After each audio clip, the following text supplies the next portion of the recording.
Hello and welcome to the Wellness Connection podcast with Fiona Kane. I'm your host, Fiona Kane. Today I have a guest. It's a little while, so it's good to have another guest. Her name is Lauren Short. Hi, Lauren. Hello, Fiona. Thanks for having me today. You're welcome. And would you like to introduce yourself? Tell us a little bit about you. Sure. So, my business is Heart of the Hunter, Holistic Health and Fitness, and I'm a yoga and meditation teacher. And it's haven't always worked in this field. I used to work in corporate credit management, so I had a career change, and I've A been very studying. different field. Yes, definitely. And I've been studying for the last 3 to 4 years, and through my own healing journey, now helping people in all different areas and different groups of people. Yes. Great. Yeah, that couldn't be more different, and that's the same. I was working in the building industry and the mining industry before I started doing sort of health and wellness. So there's a lot of us, I think, we start off in different industries and end up here. And often, in my experience, it often is it is the wounded healer, the person who has had something happen to them or maybe happen to someone close to them, and they've got an interest in health or nutrition or whatever aspect of health, and then eventually this is what they end up doing. It's a really, really common story, but a great transition for you. So give us a little bit more of the background of kind of Yeah, really sure. So what got you from doing that to I know. doing this. So I'm from the Hunter Valley originally, and I moved to London when I was 21. So lived there for 8.5 years, working over in credit management. And the Mhm. last company was a top tier law firm. And I moved back to Australia. So I moved to Bondi and was lucky enough to have 3 months off work to enjoy a summer, which I hadn't done for a long time. And while I was living in Bondi, I sort of loved yoga, being outdoors, exercising. So I actually enrolled in a PT course while I was working in corporate. I came back to Australia and pretty much landed a job straight away with my experience working for other top tier law firms in credit management, and always had that passion around health and wellness. I was always active, used to be a ballet dancer, and I did netball and things like that. So movement was always something that was really important to me as a child. So so living in Sydney, working in that corporate space, I actually, when I met my partner and we moved to Botany Bay, we used to do sailing around Botany Bay. So we moved back to the Hunter 5 years ago, primarily to be closer to my grandfather, who was pretty much diagnosed with dementia when I moved back to Australia. So that was over 10 years ago. And unfortunately, the seeing him being a healthy man, and then unfortunately he's passed now. He passed nearly 2 years ago, but it actually broke my heart to see my pop. He was an influence and a role model in my life. So seeing him going from a healthy man to a tub chair, which was just so hard to see. And the more I researched into dementia, nutrition. So I'm very passionate about nutrition. Low tox education. So he was a painter, so he was heavily exposed to paint, to chemicals with painting. And through my own grief of losing him, so with dementia, you're losing that person not just once, but I guess different times they change with their limited how they can talk It's and bit by bit by yeah, a bit. little bit So by bit. it's like a 1,000 paper cuts kind of thing, a 100%. million paper cuts. Yeah, it actually broke me, and it all happened during the COVID lockdown. So my partner and I actually moved up to the Hunter in a converted coach home, in a tiny home. So we, plan was to buy a house and everything like that, but it didn't happen. So I struggled to get work when I came up here. There was no credit management roles up here, but sometimes different doors open. So I was actually a wedding coordinator for 18 months, and then it led up to the COVID lockdown. And while I was working there, I was studying the PT course. So I managed to get that certificate, and then I was teaching boxing and circuit training for a Singleton area for a not-for-profit charity, so 4 nights a week. So that was my sort of first fitness opportunity, so it was free for the community. So again, the movement, it was quite a rewarding thing to do. I always had a lot of families there, so just teaching them the skills that they can do this kind of thing in their backyard as a family, or if they go on holidays, the boxing and circuit training. And then So with the COVID lockdown happening, being in the wedding industry, I had no work because everything got shut down, and I ended up I chose to use the time wisely. So I actually enrolled in a NEIS program through the government, so New Enterprise Incentive Scheme. So I was mentored for 12 months. So I did a certificate 5 in small business in 5 weeks. So every day I sat on the bus while I was studying this course. And and then I ended up going on to do my meditation holistic counseling. I was in a really dark place actually, because I never thought I would see my pop again being in the nursing home. And it actually just broke my heart because of the separation. And I just found myself spiraling down into depression, into a really bad, like, depressed state. And Yes.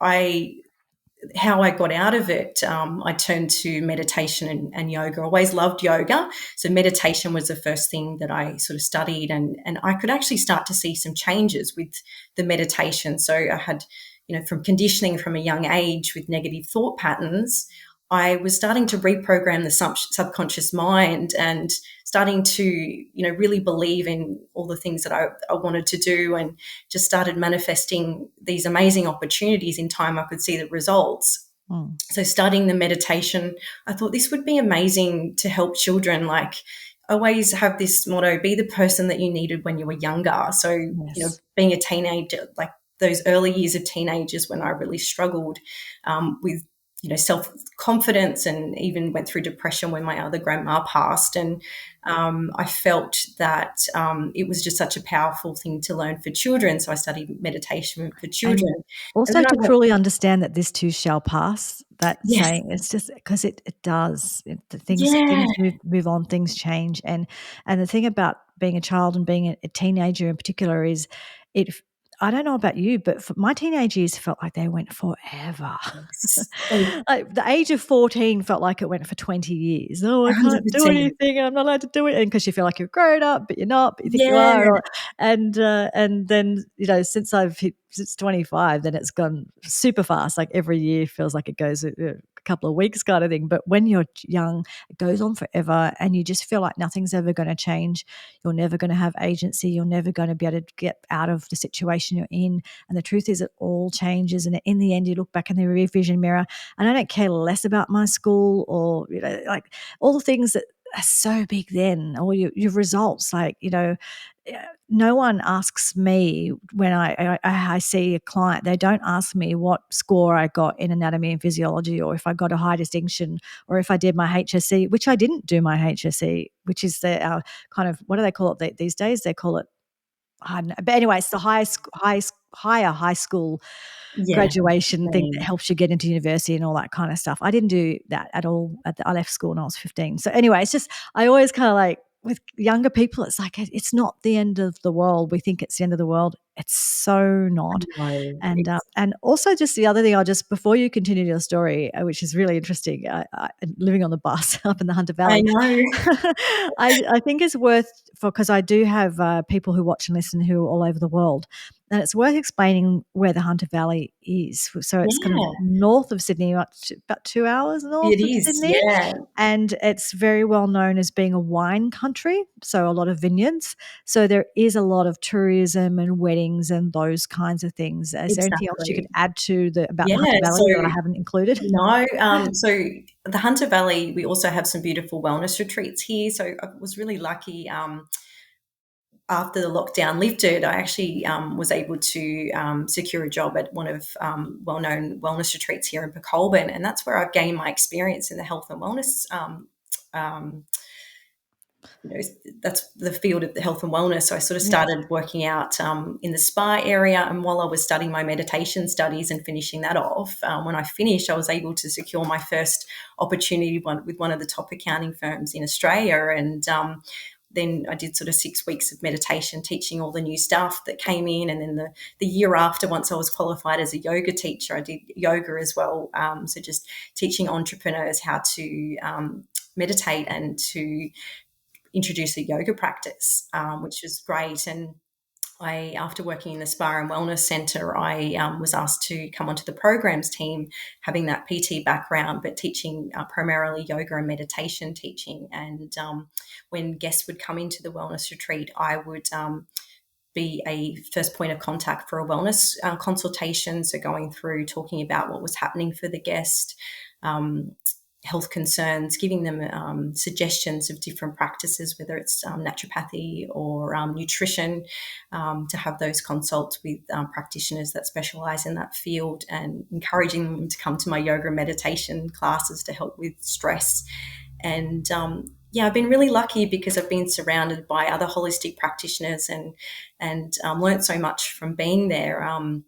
So continuing on my time on the bus when I was studying. So I sort of been studying for the last 4 years, and after the meditation, holistic counselling, and then the children's meditation, I did my yoga teacher training for 200 hours, and then went on to do restorative trauma informed yoga for 50 hours. So And explain what that is for anyone who doesn't know what that yeah, is. so we store a lot of trauma in the body. So through my learnings from yoga, coming back to the breath, and we store emotion in our body, which can fester into disease and illness. So it's really important to let go of those emotions through holding poses. And it's particularly yin yoga is really great to help release those emotions to the surface. And just by doing it myself, it was, you don't realize that you're holding on to stuck emotions. And I did, through my training of the restorative trauma informed yoga, it's a lot of yoga that's still, you're holding poses for a long period of time. You might be doing a class and may only do one or two poses. Really beautiful pose that I like to incorporate is Supta Baddha Konasana. So using the bolster and a couple of blocks as well. So it's amazing. Had to do 21 days through my training of restorative trauma, and you don't realize that there's emotions that may be coming up from your childhood, and it's a really powerful way to release those emotions. I actually teach a yoga class once a week here in the community for rehabilitation for drug and alcohol addiction. So also just trains you to have the right language with dealing with people with post-traumatic stress and people that have had trauma. So you're giving people those options in the classes rather than telling them what to do. So you're just changing your language to adapt to somebody who has been through some hardships, and being understanding, and just giving them options in the class and wording the language to suit the class. Yes. So back to coming up on the bus, it was such a difficult time because I lost my job. I didn't think I'd be able to see my pop again. Through the stress, it caused relationship problems with my partner. So you can imagine living on top of someone for such a long period of time. We were really Yeah. fortunate because my partner worked for one of the top wineries here in the Hunter. And with his line of work, he is a carpenter and a project manager, and he was a maintenance manager. So we were asked to caretake a vineyard for 9 months during the lockdown. So it was quite bittersweet. So, it's not every day you get landed to live on a vineyard. You're the only ones there. We had a pool and tennis court and things like that. We would just see the business owners coming in, and it was really beautiful. And we were very well looked after in that sense, but it was still difficult in the sense that I wasn't sure if I'd see my pop again. So for me, that's when I was introduced to essential oils. I attended a Zoom and part of a beautiful community I'm a part of now, based in Sydney. So I work quite closely with Sula Chamberlain. She's the owner of Star Anise Organic Broth Bar in Sydney. And I started learning about essential oils and their benefits. And I always loved essential oils, probably more so for the smell of them, but not to learn about the therapeutic grade behind them. So once I started researching into them, I actually bought some myself. And to be honest, I don't know what I would have done without them during the lockdown for emotional support. Things like lavender, beautiful blends for stress. I just used them, I diffused them, put them on my body, and it was just something that really helped me, and also incorporated them into my yoga and meditation practices. And the more I learn about it, I thought, after when I became a yoga and meditation teacher, I started to use them in my classes. So I could see the power behind the therapeutic traction of them. Mm. So an opportunity I had in the Central Coast, I was asked to teach meditation for a disability respite company, and the majority of the people were in wheelchairs and with high mental health. So I thought, I'll ask if it's okay for me to use the essential oils, and I did, and I made an inclusive seated chair movement class, and I was just blown away by the concentration. And I had people coming up to me to say, like, I can't believe how attentive they were in the class and how inclusive you'd made it. And yeah, that's when after that, I thought Heart of the Hunter really needs to have a big mascot to help bring joy to people that necessarily can't speak, because there was a lady in my class that was not able to speak verbally, so I'd incorporated bubbles for her. So then I went out and ordered a giant heart from China as a mascot for Heart of the Hunter, which my partner wears. A Yeah, giant heart. exactly. So we've done a lot of. Unlike my little heart, I've got a little heart over I there, but know when my you're listeners showing. know it's the Awkward Yeti is the name of it's like a cartoonist who created these characters. So, the heart and brain, a lot of his stories are around heart and brain kind of fighting with each other, because like heart just wants to do everything it wants to do, and brain's kind of like, no, no, we've got to be sensible, and they're kind of like, playing off against each other. And there's a mouth and tongue and teeth and stomach and all of the different characters, and irritable bowel over here as well. So if anyone sort of like, they're great. That the Awkward Yeti, look up the Awkward Yeti. I just was mentioning Yeah, that, I've but not yeah. heard of that. So for you, it's the heart of the hunter. So you've got a Yeah, giant heart. that's right. And I guess for me as well, to create a brand that people would remember. Yes. And, you don't think that you're making an impact, but I guess I've been a part of quite a few charities. 2 years ago, I facilitated a campaign around mental health called Keep Fearing the Hunter. I collaborated with a lady from the Central Coast, and I had quite a lot of involvement with the community here in the Hunter. I ran a free meditation. I had practitioners from the wellness retreat come and talk around mental health specifically, and it was all free for the community. I had over $5,000 worth of raffle prizes from mostly wineries, but also other businesses here in Pecolbin. And one of the charities it's actually today's the awareness day. Actually, coincidentally, was Are You OK for suicide prevention? And from that, our local newspaper came to the event, and then she asked us if we would like to go to a festival, and they would donate their stall to us. So to be at the Stomp Festival, which is a big event here in the Hunter, and we had a stand with all the merchandise, and myself and the lady who ran the campaign and my partner, we handed out, I think it was around 1,000 affirmation cards of "You're strong," just motivating, affirmations basically, and having those Yes. conversations around mental health. And my friend, so beautiful, she donated some art pieces as well. So little story about manifestation. So it was pretty much 1 year to the date. I was in such a dark place that I'd done some art, and I basically coloured in a lion. And I just remember being in such a horrible space, like actually to the point that I didn't want to be here anymore. Mm. And I remember sticking up the lion in my bedroom and putting it on the glass and close the blinds, because it was during winter. And anyway, I eventually remembered that I did it. And it was actually, I'd been asked if I'd collaborate with the lady that ran the Keep Fearing the Hunter, and the logo was a lion for inclusion, equality, and kindness.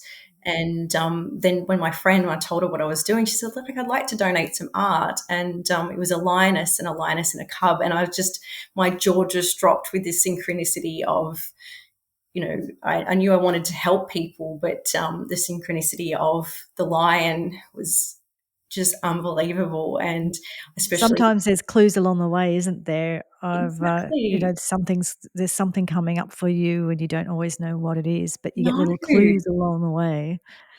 Yeah, so that was I basically facilitated the campaign in 1 month's time. So, I had Pecolbin Hall donated, and I had so many beautiful people come together to make it happen. And I look back now, I think that was such a big thing for me to do, but I know that it did make a difference. I remember having a conversation with a lady that had lost, she had twins and she lost one of the babies. She had one of the babies on her hip, and when one of the charities that we supported was um, Bears of Hope for infant loss. So just remember having that conversation, and that she was so thankful that we were raising awareness around that. And just one thing I haven't added. So when the lockdown happened, it was not long before that I had a miscarriage. Mm. And that was pretty much 5 years ago. And I really struggled with that. So that was a part of, I guess, a grief in itself. And I didn't really have any friends that had been through miscarriage before. So another reason why I went low tox with the essential oils and started reducing the chemical load in the home, because the more I researched around environmental toxins, and a lot of the products that we have harmful chemicals in them. So it was really just something that I found that I needed to do for myself. So it took me 4 years to swap everything over. But now I've been low tox for 4 years, and the grief of a miscarriage is something that is not really talked about. So I found there's a beautiful charity called Pink Elephants in Sydney where I did some counselling through that, which was really lovely, which was free. So Mm. I kind of felt that pop back up again in the campaign called Kick Fear in the Hunter, when we're raising awareness around infant loss, just some Mm. of the conversations that it's not really a topic that gets spoken about for women. And I feel that it should be, because even for the men as well, it is a process of grief that they're Yeah, and I think that sometimes people don't acknowledge that, if it's not a baby that was born, they don't acknowledge that there's a grief around that, and I think we're getting better these days at understanding these things. But yeah, grief is grief, and that is very definite and very common grief in our society. So it's surprising that something so common is something that's so little talked about, but that is slowly changing. And that for you, that sort of leading into the whole COVID time and your grandpa and lockdowns and all of those things, you could see that sort of spiral down for you, that the things that the 100%. compounding of the different griefs and worries and stresses in your life. That's right. And that's why the yoga and meditation was just life changing for me. And the more I learned about it through my studies of yoga and meditation, I thought this is just so powerful. You don't get taught this in school. So it really just encouraged me to keep learning and diving deeper. And I've been so fortunate to get my experience at a wellness retreat with other holistic practitioners and learning from the best in the industry. So, um, it's and starting a new business, it takes time. It takes, I've spent my last 4 years of studying, and just, luckily I don't have any huge debts or anything like that, but I felt like a student. So I've just literally been teaching my classes. I do yoga retreats, and people are coming up for a weekend away. Then I'll, get approached for doing women's retreats and birthdays and hens do's and things like that. I just recently finished teaching a program in Broke. So Broke is a little town just outside of Colburn, a very, very small population. And while I've been studying for the last couple of years, I've been working at a place called Windmark in Broke, which is an art gallery and sculpture walk, which is very much ties into health and wellness.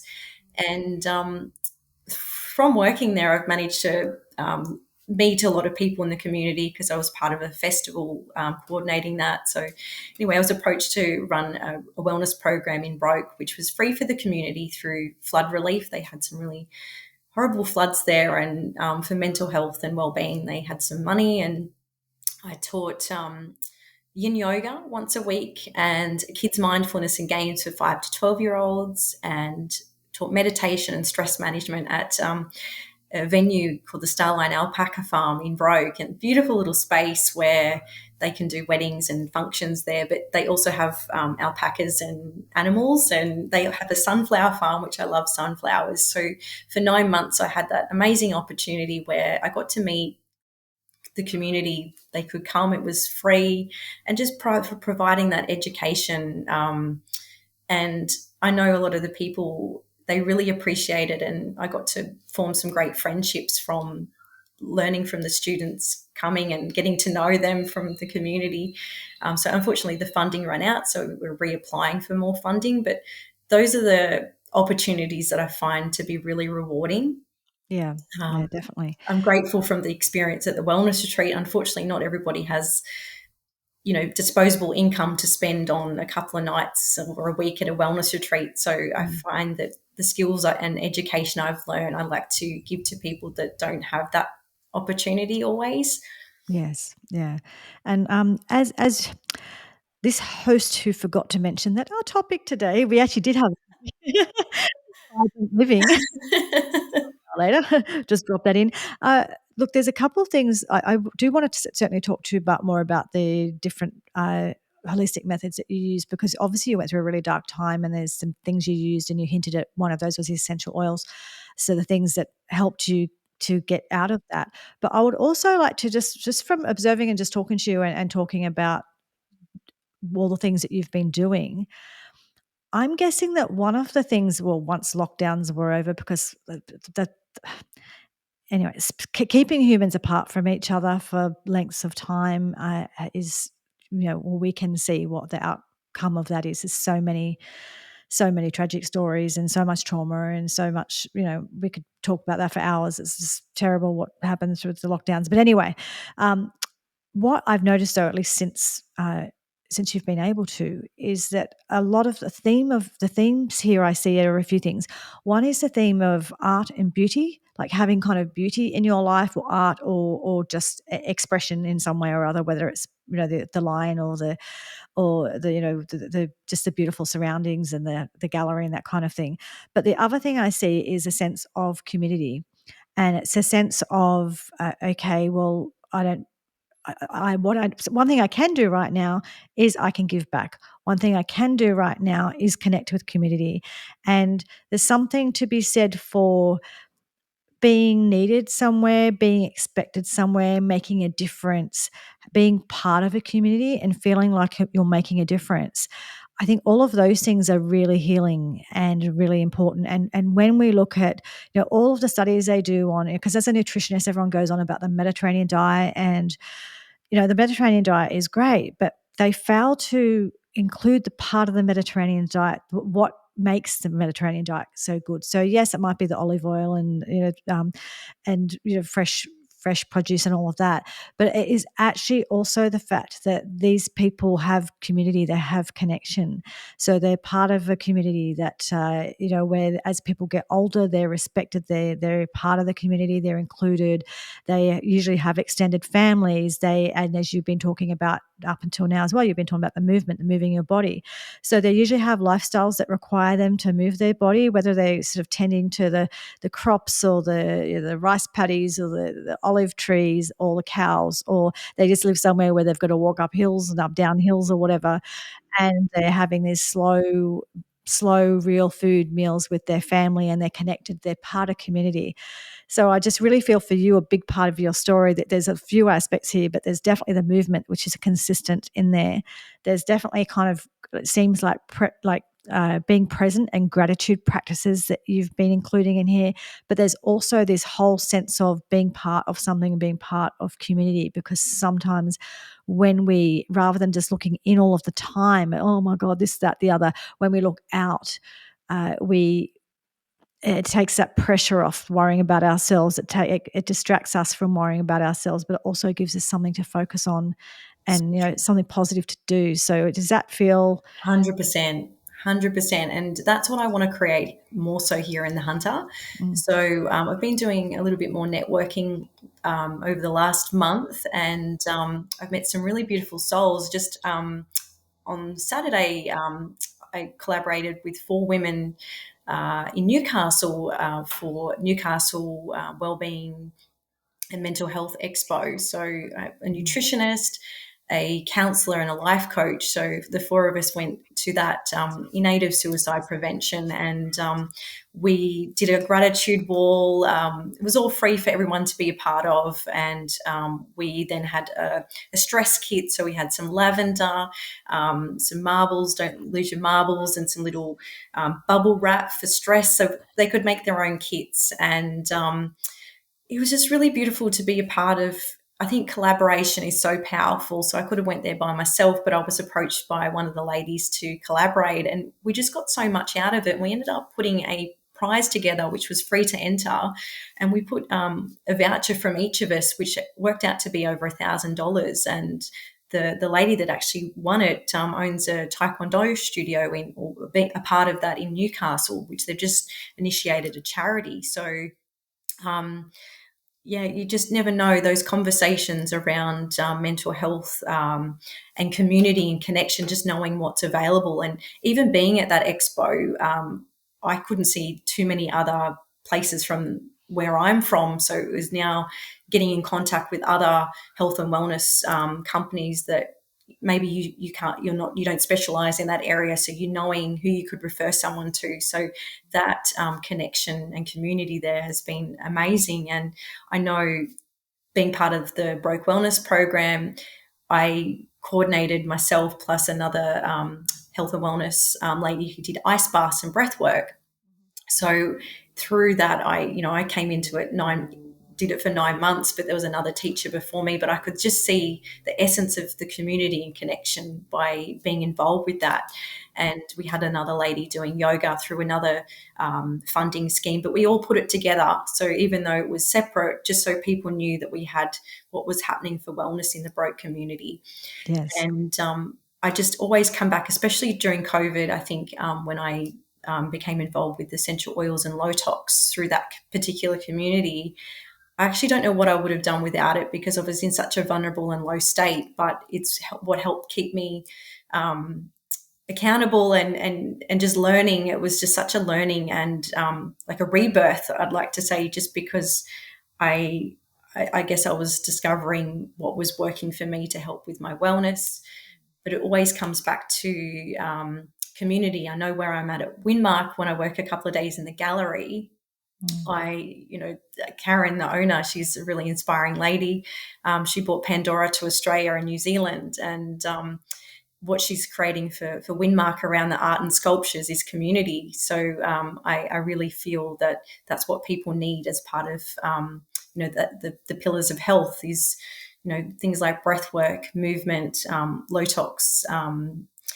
And nutrition is massive in there, as you know, and play, connection, Yes. community. These are all beautiful ways. It's not just one thing. And I offer holistic counselling, and I'm actually doing some work at it's a place called the Wild Learning Centre here in Cessnock, and it is around arts and creativity. So Emmy, the owner, she's also incorporated a choir like in there as well. And I just hire a little space there to do private sessions. And the community that she's created, because my partner and I went to the choir practice one evening, and it was just so beautiful with everyone singing in harmony. It's creating that community and connection. So I really do feel the power behind art, incorporate that into the mindfulness classes for the children. And I must say, out of all the modalities, breathwork, yoga, games, they're obviously all effective, but I find the true essence really comes out when the children are, I put music on. I do use the essential oils in the kids' classes. Things like orange essential oil is really great for concentration and anxiety. So I can just see that they start opening up and talking because they feel comfortable. So I think knowing that there's not one modality to help somebody, everyone's prescription of healing, one person is going to be different to the other. So whether it be dance, art therapy, whatever it is, everyone's prescription is going to be different to what resonates with them. Yeah, a friend of mine started a choir in Brisbane, and she's been running for several years now. And I think now she's taking on another role now, a higher role, running some bigger choir. But she's started this other one, and it's been really healing for that community as well. And there was, I don't know if they still exist, but the Choir of Hard Knocks, are they still around? I'm not I've sure, heard of but that. I've heard of um, that. Yeah. I saw them once. They were great, and I think a lot of the people in that choir were people who were recovering from alcoholism and drug addiction and that kind of thing, and it's amazing how healing it was, and that is the thing.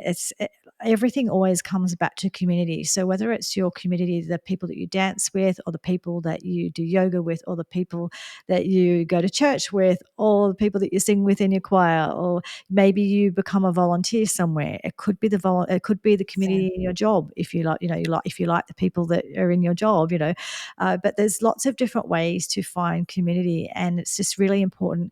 I just can't emphasize enough how important that is, because even I would say for myself, you and I chatted last week, and we were both talking about, because we have both been through a really tough time over COVID with various issues around stress and grief and those kinds of things. And I would say for me, the bit that was missing a long time, and it took me a long time to start to sort of get back into, was community, was to really kind of, I had a little bit, the one thing that kept me going is I'm a member of a women's networking group that's called Women with Altitude.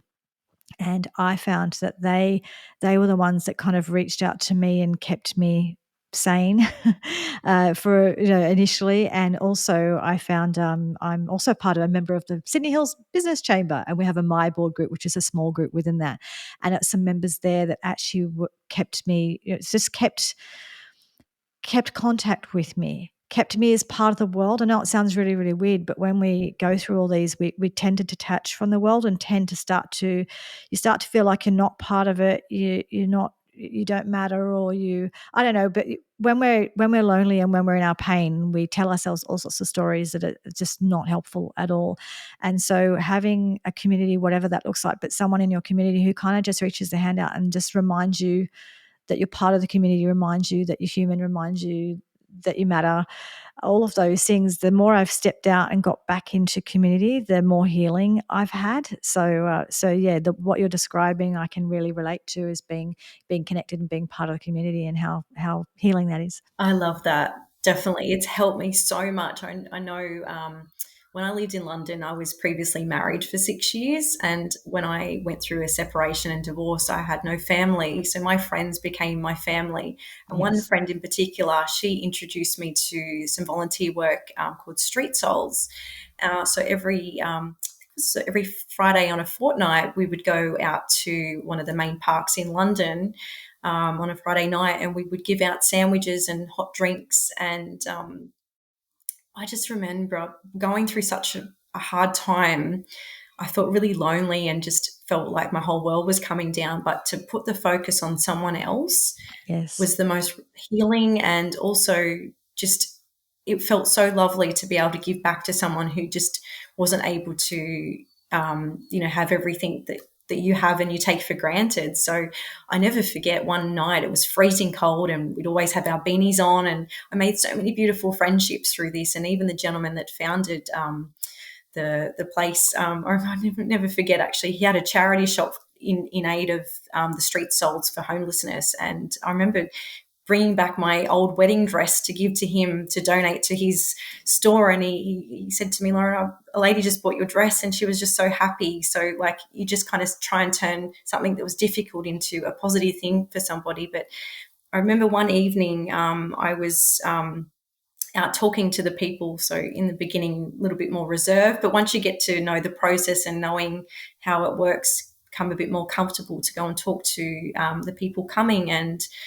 And I remember speaking to a guy that lost his wife and two twin kids in a car accident, and he just never recovered. So he found comfort in living on the streets, and the homeless was a community within itself. So I think sometimes you can't fathom what people go through, and Mm. that grief in itself, I can't even imagine that. So that always stuck with me.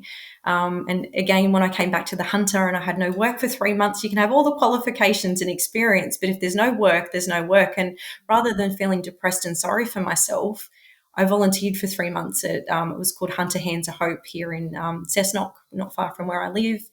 And I would go weekly and do the same thing. So just helping with hot beverages and, just having conversations, cleaning up and doing that. And it just feels so good. So I encourage anybody that's struggling to volunteer.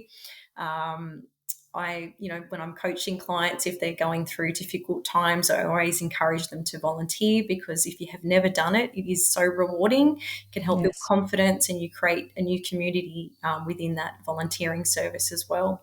Yeah, definitely. And there's nothing like going out into the community and talking to other people to get some perspective when we think that our life is tough. We only have to have a few conversations to sort of think, okay, not as tough as I thought it was, not compared to what some other people are going through, you know. No, definitely not. And I actually, when I left school, I was 15 when I left school, and I went to what's now called TAFE, but it's just like a secretarial training, and I was doing that for a year. And every Friday, we didn't have TAFE, or tech it was called in those days. We didn't have it on Fridays, and so I went and volunteered at what was then called the Sydney City Mission.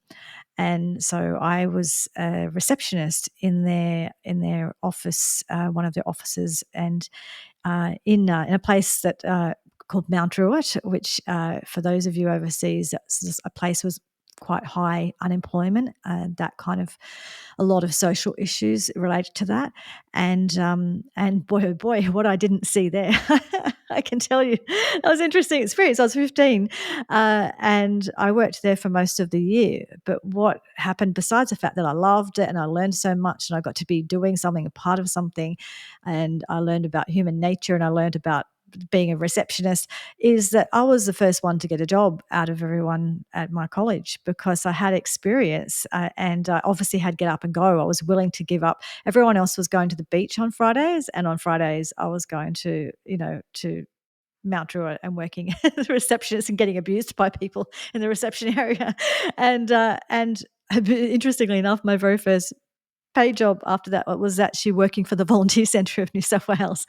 So Wow. they also, it was a paid job, but they appreciated that I understood all about volunteering, and then I got the role as it paid. And by the time I was 16, I was managing a team of volunteers at Amazing. on the reception at the Volunteer Centre of New South Wales, which was in the city at the time. They still exist, but I think they might be called Volunteering Australia or Volunteering.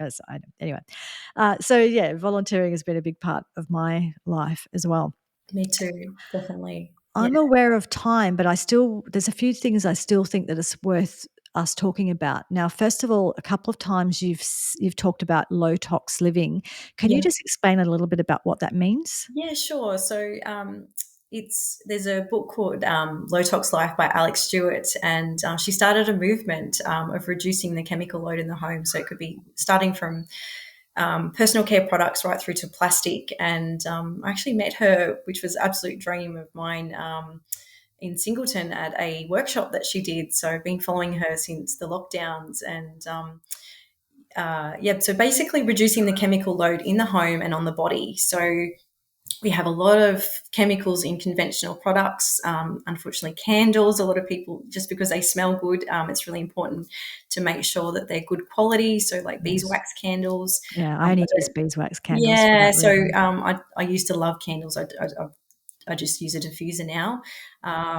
So the air fresheners, like the Glen 20, all these things. So now, after being low tox for 4 years, going on 5 years actually, I get a headache as soon as I come in contact with any fragrances. Yes. So personal care, like it's been a gradual process. So the first thing I swapped out was like I got rid of perfumes. I actually didn't gift them. I threw them in the bin. I didn't want to give them to anyone once I realized what was in them. A lot of Mm. hormone disrupting chemicals. So anything you spray on your thyroid goes into your bloodstream. So really important not to do that. So I replaced them with essential oils. So the first thing I started doing was educating and showing mostly women how to make their own perfumes and colognes from essential oils. Yes. And then I reduced out the cleaning products and shampoos, conditioners, makeup. What I'm trying to think. So anything that I put on my skin and my body. So yeah, it's Yes. been a gradual process. But I used to actually have when I was younger, I had acne. I had really bad skin, and I've just got like getting compliments all the time about how healthy my skin looks, and it's just like a natural regime, incorporating the essential oils and not putting any chemicals on my body, and that comes to nutrition as well. So just being mindful and checking labels. So it's this an app out there that you can get to check things. So it's really educating yourself about checking the labels and Mm. looking for any ingredients that are synthetic, like SLSs and PEGs and plythates and all things like that. So Yeah. general rule, if you can't pronounce a word, you shouldn't be putting it on the skin. So Yeah, so the same thing for food. If you need a biochemistry degree to understand what it is, you probably don't want it. And just for those of you out there who, because people like to comment on videos and things like that, when you said not putting chemicals on your skin, you mean toxic chemicals. We toxic know that the chemicals, environment is full of chemicals. There's a that's table right. of Yes, I elements, should and have I know that specified that. oxygen and water and all those, everything's a Yes, chemical. I know. I know that. Mindful of that. So I know the feedback that people like to give about these things. We're specifically referring to things that are endocrine, which is hormone disrupting chemicals, That's and there's a right. lot of those and others that are damaging. And look, Exactly. there's a lot of that. Look, there's a lot of stuff in the world There that we is. can't avoid, but we can start to slowly change those things. And I did that myself over many years. And you don't have to just suddenly go out and throw everything in your cupboard straight away, but you can just choose one place to start. So you can That's right. start maybe on the things that you put on your skin is maybe a really good place to start. The things Exactly. you eat or the things you put on your skin. For me, it's like the things I cook with. I don't use Teflon, that sort of thing. I just use stainless steel, That's right. that kind Yep. of. And I store everything in glass or ceramic or that kind of thing as well. So it's just kind of that sort of but as you don't have to do it all tomorrow, just one little bit at a No, time. But it can I be just feel undone. like if we can reduce the load of toxins that our body has to deal with, that's not a bad thing to do. So if you're able to do that, That's right. then look into it. It's worth doing. Exactly. Yeah. Yeah, I've been running workshops on low tox education for the last 4 years, and it's a lot of people not aware of it, especially at the wellness retreat. People just weren't aware of this, and people are counting calories. They should be counting nasty chemicals in the Even things that they things actually consume. like, what I always think of? It's funny because people like the smell of things that smell really they smell really toxic to me, and people are, "Oh, doesn't that smell good?" And I'm thinking, "Oh, I'm getting a headache."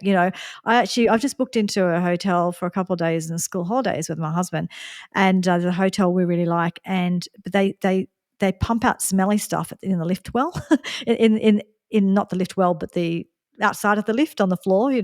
And one time we were there, we had really bad sinus for about 3 days. So I actually last time they did this for me, I've requested again this time. I said, for the length of our stay, can we have the smelly thing turned off on our floor? And they have done it before. Hopefully they'll do it again because I take one whiff of it and I get a headache. Oh, it's funny. And I used to be, I used to spray all the perfume before I got on the train. Now I feel sorry for all those people that used to sit next to me. And now I'm kind of like, someone does that and I'm choking. And the other thing though is things like tea bags. Not only did they first of all, we used to have the tea bags are usually kind of got bleach and all that kind of stuff in there. But then, I still use tea bags a lot of the time, but I get ones that are unbleached. But then they went to using these plastic ones, but because I think they call them silk or they use the term they insinuate, people are like, oh, silk. People actually believe they're silk tea bags. Like they're not silk, they're plastic. Yeah, And then it tastes really weird. And and what's happening is I even see this at sort of like health type places where or at some sort of a fancy hotel or whatever, and they get the ones that are in the plastic over the ones that are in the paper because they think the plastic ones are superior. Wow, what no. good marketing for those Oh, I people. know it's terrible. It's like, "Oh, we're gonna just put a whole bunch of," 'cause, I mean, you're pouring hot water over it. So anyway, just to get me started on that. But yeah, just the marketing around this stuff That's right. There's a lot of greenwashing on products. So just because yes. it has, fragrance free or botanicals, you actually really need to turn the product over and look and Okay. to see what And, ingredients are like in there. natural. Well, petrol's natural. Petric like, there's lots of things that are natural. It That's right. doesn't mean it's good for your skin or whatever. So there's lots of things. It's the same within food, like sugar is natural. I mean, you grow sugarcane. So Yeah. sugar is natural. Doesn't mean that you should be eating foods that are chock-a-block full of sugar. No. So, I mean, natural doesn't necessarily mean anything. They put pictures of farms on the front of That's things. right. It's terrible. It really is. Health washing, greenwashing, all that sort of stuff. Be aware, the more claims probably they make on the front of stuff, the more they're probably not true, and the more that you know that they've got a really big marketing budget to do that. And if they've got a really big marketing budget, they're probably not a health-based company. It's just Yeah, it's so true. just a bit of a general thing there anyway. So, again, aware of time, but if we could maybe have summarize a little bit, because obviously you went through a really dark time and you've sort of come out the other side of it.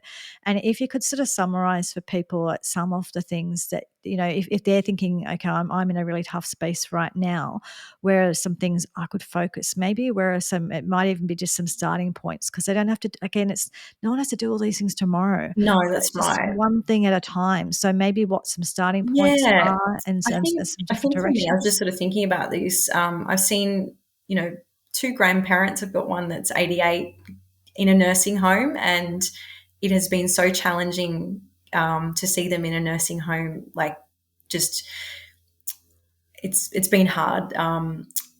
I it's all I like to have a thought around vibrant living.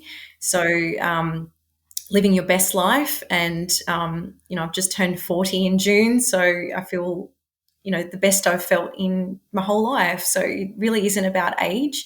Mm, So for me, it's really important to be out in nature, so things that don't cost any money. So grounding is so powerful. So taking your shoes off and going out into the earth. mm, Start with 10 minutes a day. You can work up to an hour if you can. So being out in nature around trees is so healing. Incorporating gratitude, so grabbing a journal and just coming back to 3 things that you're grateful for each day. If you have more, that's fantastic, but coming back to gratitude.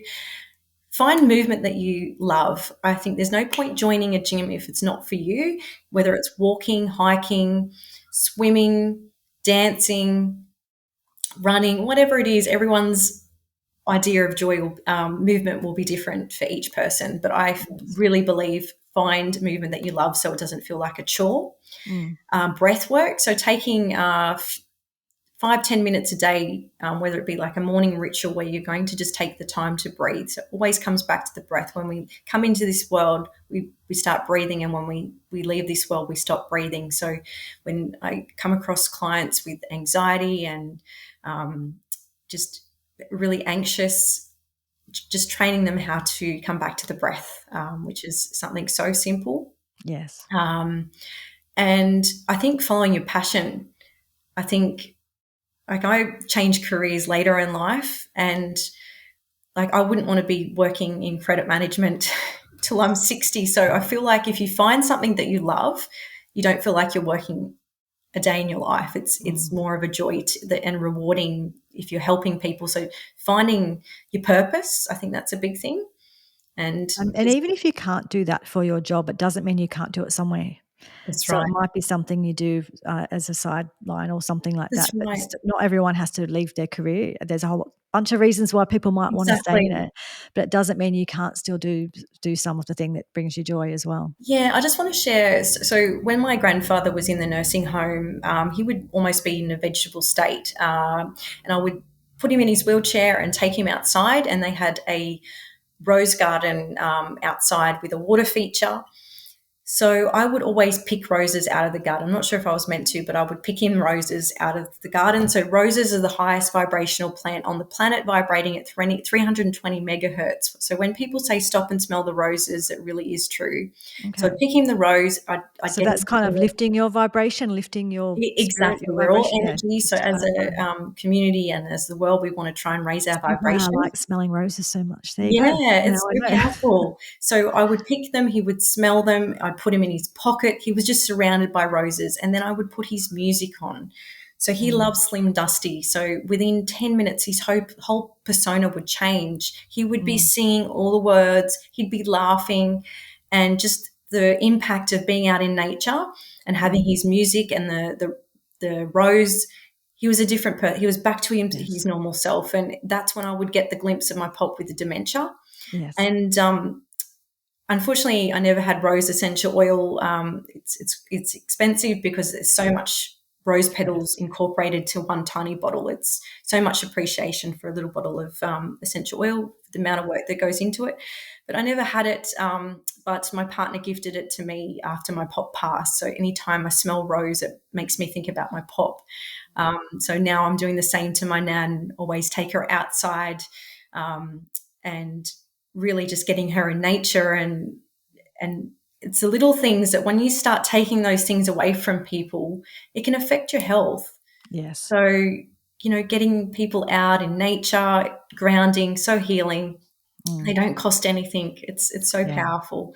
And there's I've recorded a couple of meditations myself. It's something I'd like to extend in the future. But there's so many meditations that you can listen to, and there's so many different types. So boxing is a form of meditation as well. So one of the first courses I did and taught the boxing. So the science behind the boxing. So I feel like meditation, a lot of people have a perception that you need to be a guru to do it. And it's so not true. That's why I've taught so many different groups of people how to meditate, and it's finding the right way that works for you.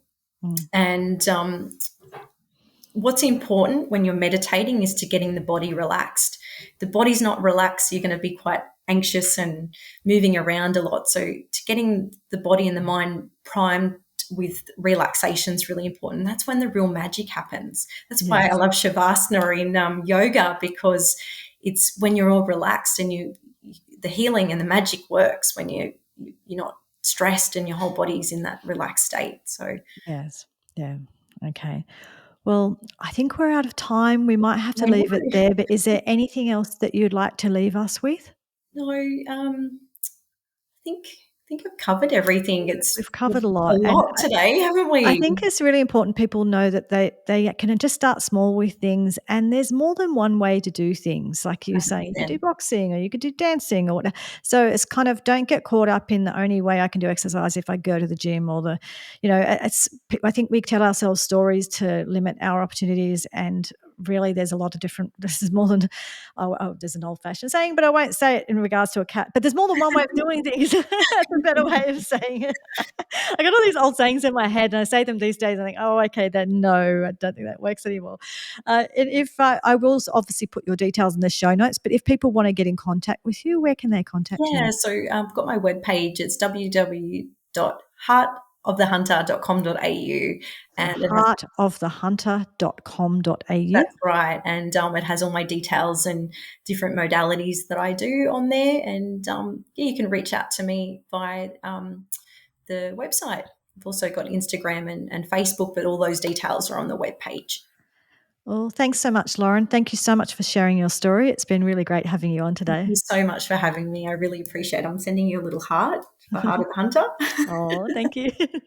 Back to you. Can I do it right? It's my logo.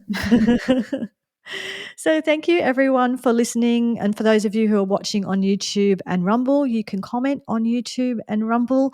And please like, subscribe, and share, and all that. It makes a difference to get my podcast out there. I really appreciate your support. And I will talk to you all again next week. Thank you. Bye. Bye.